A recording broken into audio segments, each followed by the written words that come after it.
C'est un agréable devoir pour moi de présider ce matin la cérémonie de lancement officiel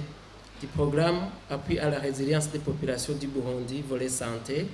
Twiteho Amagara. Et je voudrais d'emblée apprécier la collaboration de la délégation de l'Union européenne dans le secteur de la santé, mais aussi son engagement à appuyer le gouvernement du Burundi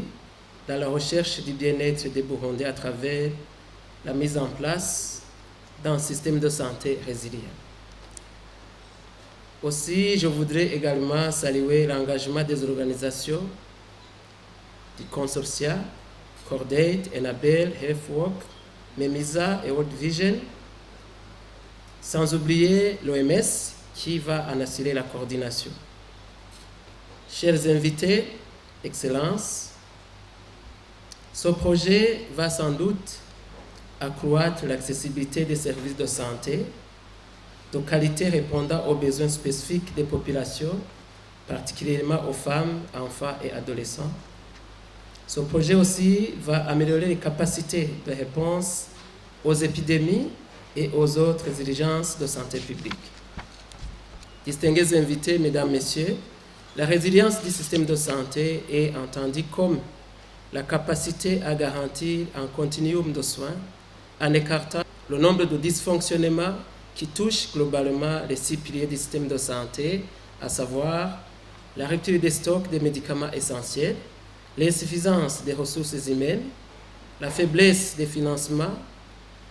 la faible capacité de réaction face aux situations d'urgence, ainsi de suite. C'est pour répondre efficacement à ces situations que le gouvernement du Burundi a décidé d'adresser les défis liés aux agendas inachevés des OMD et aux objectifs de développement durable. Si je cite, ne laisser personne pour compte,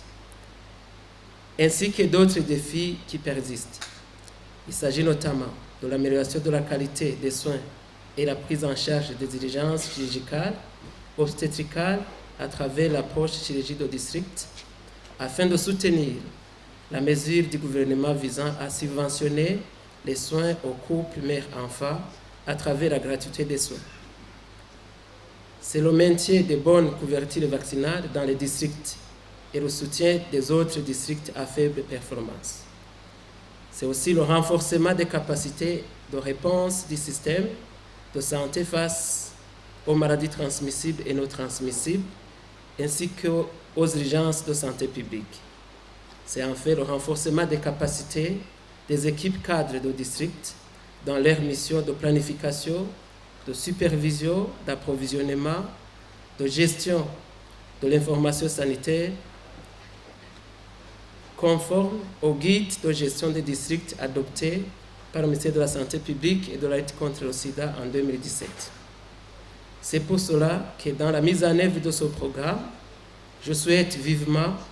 que les structures périphériques, à savoir les hôpitaux de district, les centres de santé, soient renforcés afin de permettre la disponibilité et la continuité des services, l'accès aux services, l'utilisation des services, la satisfaction des usagers et la réactivité des services vis-à-vis des urgences. Ce programme Twiteho Amagara est donc en phase avec le Plan national de développement du Burundi 2018-2027, sur lequel est aligné notre Plan national de développement sanitaire 3e génération 2019-2023, en tant qu'outil permettant de réduire la pauvreté et les inégalités tout en contribuant à la croissance économique et au développement de notre pays. L'idée que nous partageons tous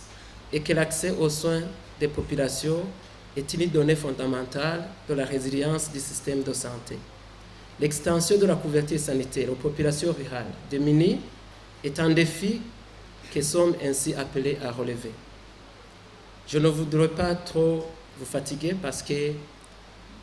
tout a été dit par le représentant de l'OMS et l'excellence l'ambassadeur. Mais comme le représentant de l'OMS l'a signalé, nous avons fait une réunion technique avec les représentants des consortia et les représentants des districts sanitaires et des provinces sanitaires. Et j'aimerais que les recommandations qui ont été formulées puissent être mises en application, surtout en termes d'équité. J'ai soufflé le mot à son Excellence l'ambassadeur, que Enabel nous a servi d'exemple, puisque les décisions que nous avons menées, on a vu qu'il y a des districts, des provinces qui se croiraient laissés de compte en termes d'approvisionnement, ici je cite, les véhicules d'approvisionnement de supervision, mais surtout les ambulances pour les hôpitaux de district. Donc, je n'ai aucun doute qu'avec ce programme, notre pays aura une population en meilleure santé, encore plus forte et prête à servir la nation et à l'accompagner vers l'émergence tant souhaitée à l'année butoir de 2027.